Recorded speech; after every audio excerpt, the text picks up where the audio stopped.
Eto na. Nagpahiwatig na si Senator Robin Padilla, mga kababayan. Kaya, konting push pa.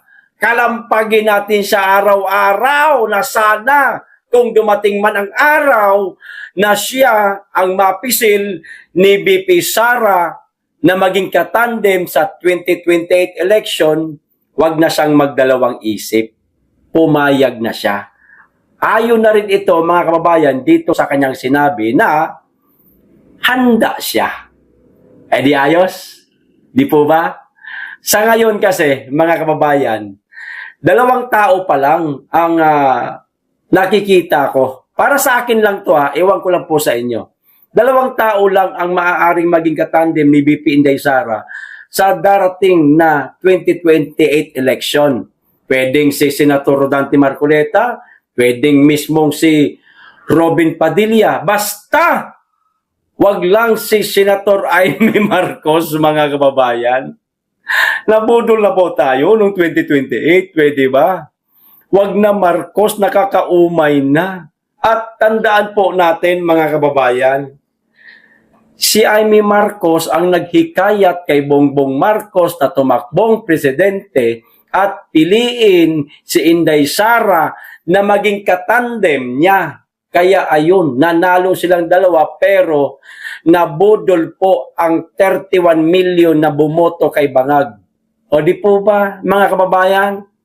Kaya etong eleksyon na ito, 2028, nako, ito ang isa sa pinakamagandang eleksyon na magaganap po sa ating bansa, mga kababayan. Kasi ang magiging katandem ni VP Inday Sara maaaring mga DDS lang rin. So maliwanag na walang mangyaring gulo o pambubudol na naman, no?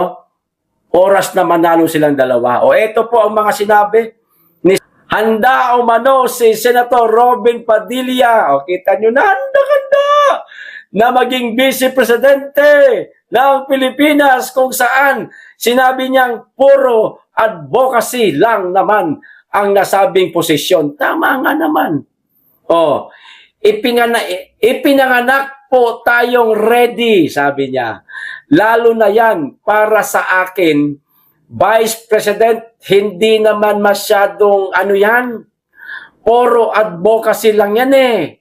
Parang ikaw ang spare tire, di ba? Kayang-kaya yan. O, ayan na. Eto na yon, mga kababayan. Pahiwatig na po ito. Sa ngayon, hindi po natin masyadong maarok kung ano ang plano ni Senator Robin Padilla. Pero dahil po dito sa mga sinabi niya, mga kababayan, malay natin, baka meron ng usap-usapan, no? Sa kampo ni VP Sara at sa kampo ni Senator Robin Padilla. Hindi kaya tayong dalawa na lang. Kasi ikaw, Robin, talagang Duterte diehard supporter ka eh. Oh, kahit sunugin ka, mag-aamoy digong ka. Yan ang sabi mo, malay natin. Baka yan ang usap-usapan nitong dalawa, si VP Inday Sara at Senator Robin Padilla, mga kababayan. Di po ba? O sige nga, mamili ho tayo. Kaysa naman kay Amy Marcos, mga kababayan, okay na to, si Robin Padilla at talaga naman. Tapat kong maglingkod yan si Robin Padilla.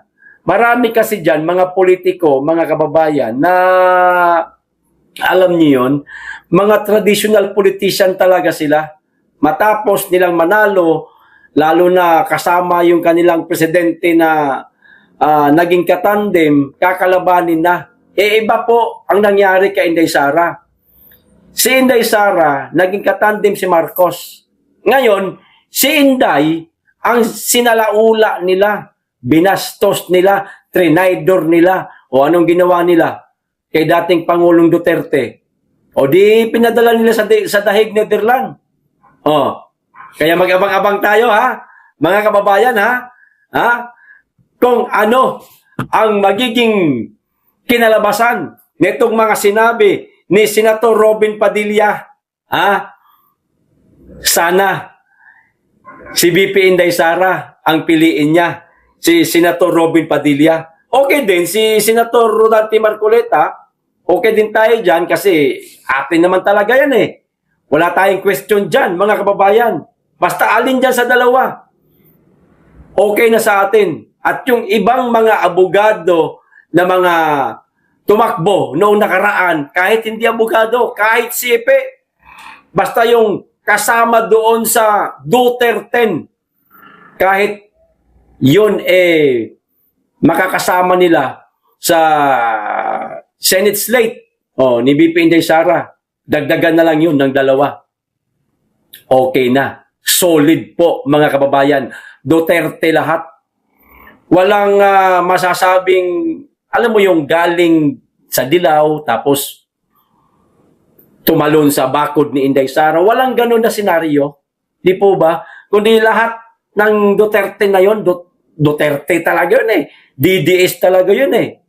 Kaya mas kampante tayo doon sa 10 na yun na tumakbo nung nakaraan. Kaya okay na yun. Dagdagan na lang ng dalawa kung sino man. Pero sana yung idagdag nila, yung tapat, hindi yung pagdating ng araw magiging traidor mismo kay BP Inday Sara at kakalaban na. Di po ba? O di ayos. Robin, nako, paano ba yan? Aaraw-arawin ka na namin. Hindi ka namin tatantanan. Itutulak ka namin para maging Vice Presidente ni BP Inday Sara. At sana naman, BP Inday Sara, baka naman. Pakinggan nyo naman po si Senator Robin Padilla. Ito Madam BP, nagpahayag na, nagpasaring na, ayan, may sinasabi na siya na handa sa maging Vice Presidente. BP Inday, huwag ka nang maghanap ng iba. Dito na tayo kay Robin Padilla. Malaki rin ang boto nito. Number 1 din to nung nakaraang halalan. Number 1 din to. Kung di ako nagkakamali, mas malaki pa yata ang nakuhang boto nito kaysa kay Senator Bongo. Si Senator Bongo noong 2025, nag-number 1 din siya. Pero kung ihahambing natin ang mandatong nakuha ni Bongo at saka ni Robin Padilla, mas malaki yung kay Robin Padilla. Kaya yung mga naging botante ni Robin Padilla, Madam BP Inday, babalik yon. Iboboto rin ulit siya nun. Kasama ka. Kaya ang lakas ng tandem yung dalawa. Sigurado, pasok kayo. Mananalo kayo. Kung magkaisa yung mga boto na yun.